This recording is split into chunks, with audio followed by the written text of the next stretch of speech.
नमस्कार। उत्तराखंड मुक्त विश्वविद्यालय का सामुदायिक रेडियो हलो हल्द्वानी सुन रहे हैं आप, जिसे आप सुनते हैं 91.2 की फ्रीक्वेंसी पर और हमारे एप्लीकेशन हलो हल्द्वानी के माध्यम से देश विदेश में हम आप तक पहुंच रहे हैं। मैं हूं आपके साथ सोनू भट्ट। जैसे कि हम सभी जानते हैं कि हम एक श्रृंखला का प्रसारण करते आ रहे हैं लंबे समय से, डाइटरी गाइडलाइंस फॉर इंडियंस। उसके द्वारा हम सभी तक ICMR एंड NIN की गाइडलाइंस पहुंचाते हैं। ये श्रृंखला का 10वां एपिसोड है जिसे हम आपके लिए लेकर आए हैं। इसमें हम बात करने जा रहे हैं नवे दिशा निर्देश पर, जो कि है adopt a healthy lifestyle to prevent abdominal obesity, overweight and overall obesity, यानी कि पेट की चर्बी कम करने और बढ़ते वजन को संतुलित करने के लिए एक स्वस्थ जीवन शैली अपनाना कितना जरूरी है। और इसी संदर्भ में, इसी सिलसिले में बातचीत को आगे बढ़ाने और महत्वपूर्ण जानकारी देने के लिए हमारे साथ स्टूडियो में मौजूद हैं डॉक्टर प्रीति बोरा। आप सहायक प्राध्यापक हैं, गृह विज्ञान विभाग, उत्तराखंड मुक्त विश्वविद्यालय हल्द्वानी में। नमस्कार मैम, बहुत बहुत स्वागत है आपका हमारे इस प्रोग्राम में। बहुत बहुत धन्यवाद आपका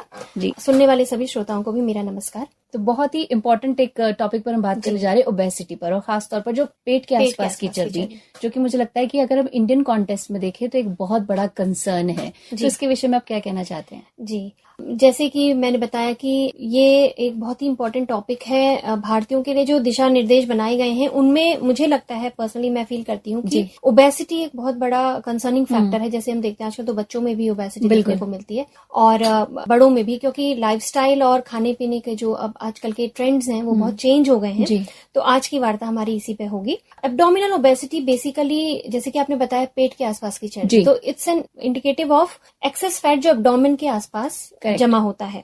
और बेसिकली ये जो फैट होता है इन एंड अराउंड हमारे जो बॉडी ऑर्गन्स हैं, जो पेट के आसपास के खासतौर से वाइटल ऑर्गन्स हैं, उनमें जमा हो जाने वाली चर्बी है। तो बहुत ज्यादा रिस्क है इससे एसोसिएटेड, और बहुत सारी जो डीजेनरेटिव डिजीजेस, लाइफस्टाइल डिसऑर्डर्स जैसे कि डायबिटीज, जैसे कि कार्डियोवैस्कुलर डिजीजेस जो हार्ट से रिलेटेड होती हैं, उनके लिए बहुत बड़ा कंट्रीब्यूटिंग फैक्टर है एब्डोमिनल ओबेसिटी। वैसे तो ओवरऑल ओबेसिटी ही अच्छी बात नहीं है, अपने आप में ही एक प्रॉब्लम है। मोटापा, वजन ज्यादा होना या मोटा होना, दोनों ही अपने आप में प्रॉब्लम है, but abdominal obesity specifically concerning factor है। इसीलिए ICMR और NIN ने स्पेसिफिक इसके लिए गाइडलाइन बनाई है कि क्यों इसको कम करने की हमें जरूरत है। और आपको जान के हैरानी होगी कि 25% से ज्यादा इंडियंस या तो ओबीज हैं या फिर ओवरवेट। तो आप सोचिए पॉपुलेशन का कितना बड़ा एक भाग है वो हमारा मोटा है जी। और इसमें भी अर्बन पॉपुलेशन ज्यादा कंट्रीब्यूट करती है रूरल से, क्योंकि अर्बन लाइफस्टाइल आपने देखा है कि बहुत ज्यादा सिटिंग होता है, सीडेंट्री होता है, तो इसलिए वो ज्यादा मोटे हैं लोग। और वैसे भी क्या होता है कि जैसे जैसे एज बढ़ती है ना, हमारा मेटाबॉलिज्म कम हो जाता है, कैलोरी की रिक्वायरमेंट उतनी रहती नहीं है जितना हम ले लेते हैं जी। खाना विद द एज ना, खाना और कैलोरी रिक्वायरमेंट कम हो जाती है जी, बट वो शायद हम अपने बिहेवियर में नहीं ला पाते। तो excess of calories, excess of जो फूड है वो it get converted to fat, और वही हमारा मोटा होने का सबसे बड़ा कारण है। और दूसरा, ज्यादातर जॉब्स जो है वो सीडेंट्री हैं, बैठे हैं, तो वो सारा जो एडिपोज टिश्यूज है वो हमारे पेट वाले एरिया में जमा होने लगता है जी, and it contributes to abdominal obesity. Okay, यानी कि बढ़ती हुई उम्र के साथ खान पान में भी बदलाव करते रहना बहुत जरूरी है। मोस्टली जो ओबीस लोग होते हैं उनका जो BMI होता है, जिसको हम बॉडी मास इंडेक्स कहते हैं, हिंदी में इसको कहते हैं शरीर द्रव्यमान सूचकांक, ये बढ़ जाता है जी, और इसी से हम ओबेसिटी का मापन करते हैं। बिल्कुल। तो आपने जैसे BMI की बात की, बॉडी मास इंडेक्स की, तो बहुत ही आसान शब्दों में समझना चाहें तो क्या है ये BMI और कैसे इसको किन पैरामीटर्स पे नापा जाता है?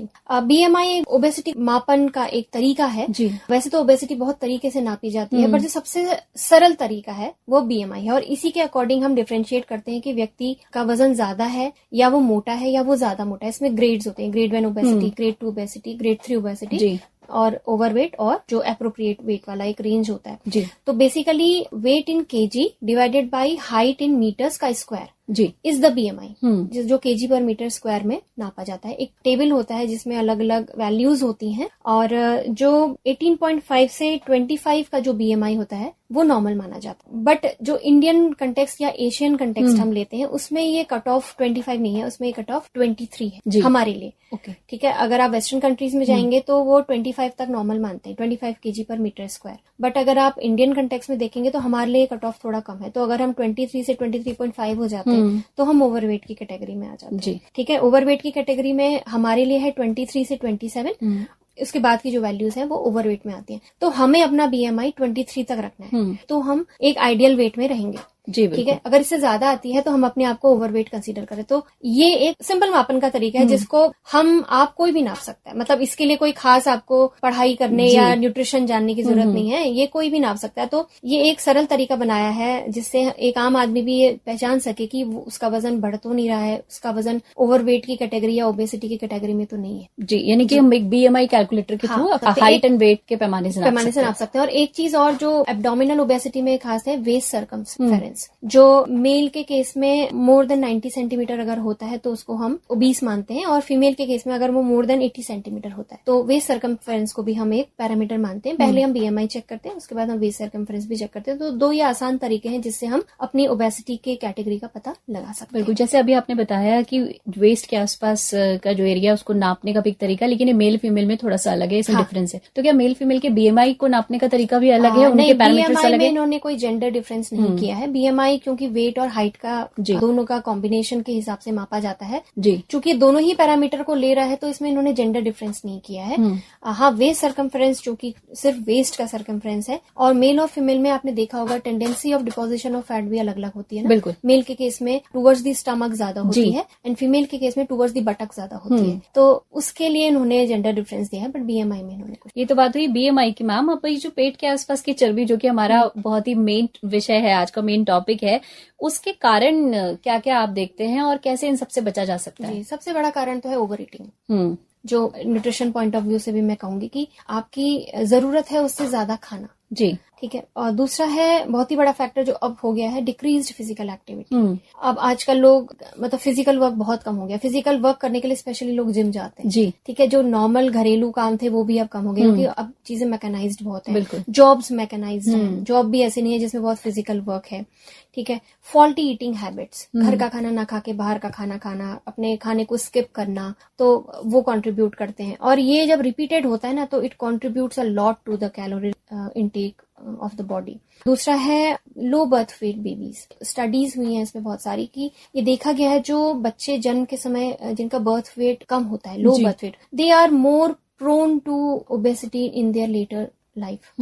फिर है ईटिंग डिसऑर्डर्स। ईटिंग डिसऑर्डर्स होते हैं, आपने देखा होगा बिंज ईटिंग, खाते रहते हैं ना। स्ट्रेस ईटिंग भी, स्ट्रेस ईटिंग। अब इसमें एक और होता है बुलिमिया नर्वोसा। बुलिमिया नर्वोसा में क्या होता है कि खाते हैं, उसके बाद जो पर्सन होता है उसको गिल्ट हो जाता है कि अरे मैंने इतना खा लिया, then they tend to vomit, forcefully vomit करते हैं, उसको बुलिमिया नर्वोसा कहते हैं। एक होता है बिंज ईटिंग जिसमें व्यक्ति बस खाता रहता है रिस्पेक्टिव ऑफ द फैक्ट, अब उसकी कैपेसिटी फुल हो गई है। ठीक है। ये सब चीजें भी जो है एब्डोमिनल ओबेसिटी को कंट्रीब्यूट करती है। फिर है जेनेटिक फैक्ट। देखा होगा आपने, जिनके पेरेंट्स मोटे होते हैं उनके बच्चे के मोटे होने की टेंडेंसी ज्यादा रहती है। तो ये एक फैट सेल थ्योरी है जिसमें फैट जो सेल्स होते हैं वो ज्यादा होते हैं and those cells they tend to gain more and more deposition of fat, they have the tendency. फिर है जो आजकल बहुत ज्यादा है stress, lack of sleep, more screen time. आपने देखा होगा लोग टीवी के आगे बैठे रहते हैं या मोबाइल स्क्रीन देखते रहते हैं, then they tend to binge something. तो आजकल तो लोग खाना भी बिना स्क्रीन के नहीं खाते। बिल्कुल सही कहा। बच्चों में भी देखा होगा आपने। And then all because of this they have lack of sleep. बड़े लोगों में स्ट्रेस की वजह से भी हो सकता है। All these factors they contribute to obesity. चाहे वो खाने से रिलेटेड हो, चाहे वो कोई भी मेटाबॉलिज्म रिलेटेड फैक्टर इसमें इन्वॉल्व हो, इससे ओबेसिटी हो सकती है। तो ये सारे रीजंस हैं। कैसे बचा जा सकता है? पहले तो यह क्यों बचना चाहिए, क्योंकि लेटर स्टेजेस ऑफ लाइफ में ये बहुत बड़े रोगों का कारण बनती है जी। मैंने जैसे बताया हार्ट प्रॉब्लम हो सकता है, हाइपरटेंशन एक बहुत ही बड़ा फैक्टर है इसका, जो खासकर ऐसे खाने से ज्यादा होता है जो बाहर का होता है, क्योंकि इसमें सोडियम कंटेंट बहुत ज्यादा होता है। तो sodium contributes to increase blood pressure. और फिर है गॉल स्टोन हो सकते हैं, किडनी फेलियर हो सकता है, कुछ टाइप के कैंसर्स इसके लिए हैं। फिर है मोटे लोगों में आपने देखा होगा जॉइंट पेन हो जाता है आगे जाके ना फ्यूचर में, और वजन कम होता नहीं है और सारा वजन जो होता है आपके जॉइंट्स पे पड़ता है, तो उनको आर्थराइटिस होने की बहुत बड़ी, गाउट होने की बहुत बड़े चांसेस होते हैं। और दूसरा फिर उनको साइको सोशल प्रॉब्लम हो सकती है। जो ज्यादा मोटे लोग होते हैं उन्होंने देखा होगा कि उनका कॉन्फिडेंस लेवल बहुत कम होता है, वो कतराते हैं लोगों के बीच में जाने से, लोगों के बीच में बैठने से, क्योंकि उनके अंदर एक ना कॉम्प्लेक्स होता है कि उनका वजन कम नहीं है या वो नॉर्मल लोगों की तरह फिट नहीं है। तो ये भी एक फैक्टर है। फिर उनमें डिप्रेशन हो जाता है, दे टेंड टू ईट मोर ना, उनमें एंजाइटी हो सकती है, उनमें स्ट्रेस हो सकता है। तो ये सारे ना एक तरह से क्लब्ड वो है। बिल्कुल। दूसरा, ओबेसिटी होने से बहुत सारे रोग जो हैं मोटापे की वजह से जल्दी लगते हैं जी। आदमी के बीमार होने के और ज्यादा चांसेस होते हैं। उस वजह से और ज्यादा शरीर का वजन कम नहीं हो पाता, क्योंकि व्यक्ति उतनी मेहनत ही नहीं कर पाता, वो बीमार रहता है। तो ये सारे कंट्रीब्यूटिंग फैक्टर्स हैं। अब जैसे आपने बोला कि कैसे मेंटेन कर सकते हैं। सबसे पहले तो ओवर ईटिंग है तो you just have a balance diet, reducing diet. दूसरा, जो मार्केट में आते हैं ना रैपिड वेट लॉस के लिए ड्रग्स आते हैं, कुछ दवाइयां आती हैं, वो बिल्कुल नहीं लेनी चाहिए। एंटी ओबेसिटी ड्रग्स बहुत सारी चीजें ऐसे पॉपुलर है, क्योंकि ऐसे कोई दवाइयां नहीं हो सकती जिनसे इस तरह का वेट लॉस होगा। नहीं लेनी चाहिए, बिल्कुल नहीं लेनी चाहिए, क्योंकि उससे आपका बॉडी का मेटाबॉलिज्म बिल्कुल खराब हो जाता है। और दूसरा ये है कि वो आपको ना शॉर्ट पीरियड ऑफ टाइम के लिए बेनिफिट देते हैं। यूजुअली क्या होता है ना, जब हमारा वेट लॉस होता है बॉडी का, तो आपने देखा होगा, नॉर्मली भी देखा होगा, जब व्यक्ति जिम जाता है या जब व्यक्ति कोशिश करता है तो शुरुआत में बड़ी तेजी से वजन गिरता है। बिल्कुल। उसके बाद वेट कांस्टेंट हो जाता है, फिर वो बहुत धीरे धीरे गिरता है या फिर वो नहीं गिरता। ठीक है, क्यों? क्योंकि शुरुआत में ना आपका वाटर कंटेंट गिरता है, तो आपका वजन तेजी से गिरता है। शुरुआत में अरे बहुत अच्छा हो गया, 5 से 10 किलो कम हो गया, बट देन द बॉडी एक ना इक्विलिब्रियम पे आ जाती है, जिससे वो मेंटेन करना चाहती है उस लेवल को। उसमें आप धीरे धीरे बदलाव करोगे तो ही आप एक ग्रेजुअल वेट लॉस कर सकते हो। और एक बहुत इंपॉर्टेंट बात जो इससे पहले वाले एपिसोड में मैंने बताई थी, प्रोटीन इंटेक के बारे में, कि एटलीस्ट 15% जो टोटल कैलोरी का है एनर्जी का इंटेक, वो प्रोटीन में से आना ही चाहिए, क्योंकि प्रोटीन का जो फंक्शन है वो बॉडी में बहुत जरूरी है नए सेल्स बनाने के लिए, वियर एंड टेयर के लिए, हमारे हार्मोन्स, हमारे एंटीबॉडीज, हमारे कई सारे मेटाबॉलिक प्रोसेस जो है वो प्रोटीन पे डिपेंडेंट है। तो प्रोटीन डाइट का कम नहीं होना चाहिए। और अगर प्रोटीन बाकी आपने चीजें कम कर दी तो प्रोटीन एनर्जी देने में यूज हो जाएगा, वो अपना जो मेन काम है वो कर ही नहीं पाएगा। तो इसलिए एनर्जी डेफिसिट भी 40% से कम नहीं होना चाहिए एक बार में जी, जिसको आपने ग्रेजुअली करना है। जैसे मान लीजिए 2000 किलो कैलोरी है, आपने 40% ही डेफिसिट करना है उसको। 40% करोगे आप तो 800 किलो कैलोरी कम करना है आपने उसमें से। तो इससे ज्यादा मत करिए, क्योंकि इससे ज्यादा आप करोगे ना तो वो प्रोटीन से भरपाई होने लगेगी जी। और प्रोटीन से भरपाई होने लगेगी तो प्रोटीन के जो काम है वो प्रोटीन कर नहीं पाएगा। और प्रोटीन बहुत जरूरी होता है वेट लॉस के लिए। यूजुअली जो वेट लॉस डाइट डिजाइन होती है वो प्रोटीन में कभी कम नहीं करती, वो कार्बोहाइड्रेट्स और फैट्स में ही कम करती है जी। फिर जो वेट लॉस डाइट भी होनी चाहिए वो न्यूट्रिशनली बैलेंस्ड होनी चाहिए। आप ये कोशिश करें कि उनमें और जो माइक्रो न्यूट्रिएंट्स हैं, जैसे कैल्शियम है या आयरन है या फाइबर है, पोषक तत्व हैं, वो कम नहीं होने चाहिए। आपने देखा होगा ना आजकल डिजाइन डाइट्स आती हैं कि हम तो सिर्फ कीटो डाइट दे रहे हैं या हम तो जीएम डाइट्स दे रहे हैं। तो ये नहीं होना चाहिए। आप एक नॉर्मल डाइट से भी वेट लॉस कर सकते हैं, बशर्ते आप उसको अच्छे से फ्रेम करें। आप ये ध्यान दें, क्योंकि बॉडी में सिर्फ आपने कैलोरीज का इंटेक कम करना है। मोटे आदमी में भी वो सारे फंक्शंस हो रहे हैं बॉडी के अंदर जो एक नॉर्मल एप्रोप्रिएट फिट आदमी में हो रहे हैं ना, तो आप उसके कॉस्ट पे उसका वजन नहीं कम कर सकते। पता लगा आपने उसका वेट लॉस तो करा लिया, पर वो आयरन डेफिशिएंट हो गया, वो कैल्शियम डेफिशिएंट हो गया, ऐसा भी होता है। कई सारी ऐसी डिजीजेस हो जाती हैं मोटे लोगों को जो उनको पहले से नहीं थी, वो वेट लॉस के बाद शुरू होती हैं। वो न्यूट्रिशनली इनएडिक्वेट डाइट लेने से होती हैं। हो सकता है वो इस चक्कर में कि जल्दी वजन गिरे, वो खाना पीना छोड़ देते हैं। तो खाना पीना जब आप छोड़ते हो तो आप तो सारे न्यूट्रिएंट छोड़ देते हो ना। आपने छोड़ना है सिर्फ कैलोरीज, और आपने छोड़ दिए सब कुछ, तो बॉडी के बाकी फंक्शंस तो इम्पेयर्ड हो गए। और दूसरा, माइक्रो न्यूट्रिएंट्स जो होते हैं ना बहुत ही कम मात्रा में चाहिए होते हैं हमें। तो आपकी डाइट से जो मिल रहा है वो उनके लिए सफिशिएंट है। आपने डाइट से ही कम कर दे तो आपको और कहीं से नहीं मिलेगा। तो सप्लीमेंट ना लीजिए, आप डाइट से कम करिए। फिर एक जो regular high sugar food item हम लेते हैं रेगुलर इंटरवल पे, वो कम करना है आपने। क्योंकि क्या होता है ना, इंसुलिन एक हार्मोन होता है जो हमारे बॉडी में जब हम शुगर को इंटेक करते हैं तो उसको मेटाबोलाइज करता है जी। यही इंसुलिन जब गड़बड़ाता है तो हमें डायबिटीज हो जाती है। तो जब आप रेगुलरली हाई शुगर कंटेंट लेते हैं अपनी डाइट पे तो इंसुलिन ज्यादा सिक्रीट होने लगता है टू कॉम्बैट विद दैट। दूसरा क्या होता है, लॉन्ग टर्म से जब इंसुलिन ज्यादा ही सिक्रीट हो रहा होता है ना, तो हमारी बॉडी का मेटाबॉलिज्म गड़बड़ाने लगता है। और उससे क्या होता है कि और ज्यादा फैट डिपोजिशन होने लगता है, और ज्यादा एब्डोमिनल ओबेसिटी होती है जी। तो ये भी ध्यान रखना है कि पहले तो ग्रेजुअली चीजों को कम करना है, और सबसे पहले अपनी डाइट में से आपने हाई शुगरी फूड्स को अवॉइड कर देना है। और वो पैकेज्ड फूड, प्रोसेस्ड फूड तो ये एक मतलब आप थंब रूल कह लीजिए कि जो लोग वजन कम करना चाहते हैं वो अपने घर का खाना ना कम करके सबसे पहले वो 1-1.5 हफ्ता 10 दिन बाहर का खाना बंद करके देखें, तो उनको अपने बॉडी में खुद ही चेंजेस नजर आने लगेंगे। तो ये तो है कि बाहर का खाना आपने बिल्कुल बंद करना है, क्योंकि बाहर का खाना क्या होता है, रिफाइंड होता है, उसमें कैलोरीज ही कैलोरीज होती है, न्यूट्रिशनली इनएडिक्वेट होता है जी। दूसरा, हाइजीन का आपको बहुत ज्यादा वो नहीं है। और ये जो प्रोसेस्ड ड्रिंक्स होती हैं, ये इनमें भी तो बहुत मात्रा होती है शुगर की बहुत मात्रा होती है। दूसरा ना, इनमें प्रेजर्वेटिव्स पड़े होते हैं बहुत ज्यादा, जो प्रेजर्वेटिव्स हमारे बॉडी के लिए अच्छे नहीं होते हैं। तो ये सब चीजें आपने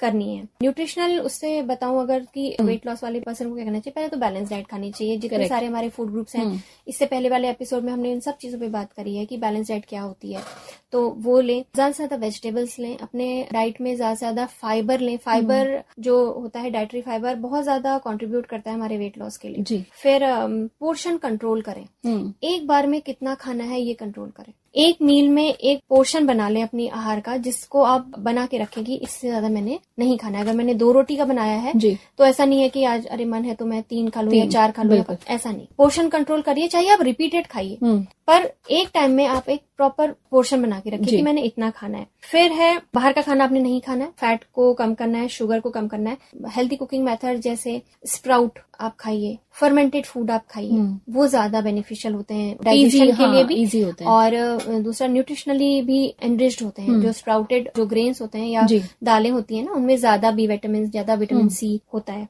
फिर है अपने लेबल्स देखने, फूड लेबल्स के बारे में मैं हर एपिसोड में बात कर रही हूँ कि जो खाने के फूड वो होते हैं पैकेट, प्लीज आप न्यूट्रिशनल लेवल देखिए उनके। गवर्नमेंट ने आपको सारा बता रखा है कि डिस्प्ले कर रखा है, पर लोग अभी भी देखते नहीं है। तो न्यूट्रिशन लेवल, फूड लेवल पढ़ने की आदत हमेशा होनी चाहिए। और ये बहुत इंपॉर्टेंट चीज है, swapping of high calorie food with healthier food, जिसके मैं कुछ एग्जांपल बताऊंगी। जैसे हाई कैलोरी फूड जैसे आप खाते हैं केक या मफिन्स या ये सब चीजों को आप स्विच करिए सैलेड और स्प्राउट से। लो कैलोरी सैलेड खाइए, उससे क्या होगा कि एक तो न्यूट्रिशन आपको एक्स्ट्रा मिलेगा, कैलोरी कंटेंट इन सब चीजों का बहुत कम है। फिर क्या है, जैसे डीप फ्राइड जो स्नैक हैं उनको आप रिप्लेस करिए नट्स एंड सीड में से। अपने आहार में जरूर से जरूर ड्राई फ्रूट्स या सीड्स या नट्स शामिल करिए, क्योंकि ये ना बहुत ज्यादा अच्छे होते हैं माइक्रो न्यूट्रिएंट्स में, ओमेगा 3 फैटी एसिड्स में, जो हमारे हार्ट के लिए, हमारे ब्रेन के लिए बहुत अच्छे होते हैं। फिर है जो हाई रिफाइंड फूड या high fatty, high sugar food है, उनको आप ट्रेडिशनल स्वीट से रिप्लेस कर सकते हैं, जैसे गुड़ की चिक्की,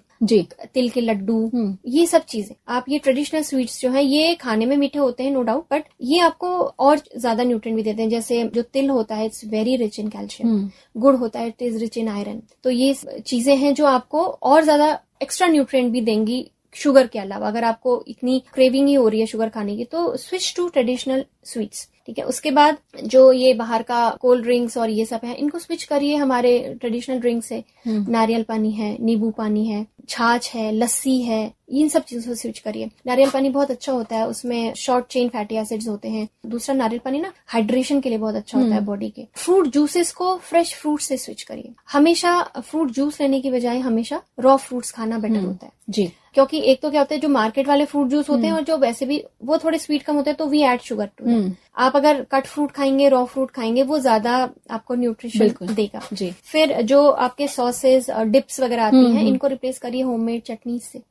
ये डिप्स वगैरह भी बहुत ज्यादा होती हैं, आपके कैलोरी में बहुत ज्यादा होती हैं, और इनमें प्रिजर्वेटिव्स बहुत पड़े होते हैं जो सोडियम बेस्ड होते हैं, तो ये हार्ट के लिए बिल्कुल अच्छे नहीं होते लॉन्ग टर्म में। तो इसलिए इनको स्विच कर सकते हैं आप अपने ट्रेडिशनल चटनी से। तो ये स्विचिंग आप करिए, और ये एक दिन में नहीं होता, बिल्कुल थोड़ा मुश्किल लगेगा, स्टार्टिंग में पसंद भी नहीं आएगा, बट स्लोली ग्रेजुअली होगा। जिसको अगर इन चीजों से बचना है, और ये सिर्फ मोटे लोगों के लिए नहीं है, ये इससे बचने के लिए भी है ना, क्योंकि विद द एज क्या होगा, मेटाबॉलिज्म जैसे मैंने बताया कम हो जाएगा, कैलोरी रिक्वायरमेंट कम हो जाएगी, पर खाना तो हमारा कम नहीं हो रहा है, तो इससे हमें बचना है। तो इन सब चीजों के लिए हमें इन बातों का ध्यान रखना है। यानी कि फायदा इन सबसे है, लॉन्ग टर्म में भी, इवन शॉर्ट टर्म में भी फायदा इन्हीं से है। बिल्कुल। तो और एक्सरसाइजेज आपने बताई कि किस तरह से एक्सरसाइज, थोड़ा बहुत मॉडरेट एक्सरसाइज हमें करनी ही चाहिए। क्या होता है कि प्रोटीन की, जैसे इससे पहले वाले एपिसोड में बात करी थी हमने, कि प्रोटीन हम लेते हैं ना, but better utilization of protein हमें एक्सरसाइज से ही मिलता है। बिल्कुल। और वो भी विगरस अगर करेंगे तो ज्यादा है। मसल मास जो हमारा है वो एक्सरसाइज से ही ज्यादा प्रभावी होगा, हमारा प्रोटीन का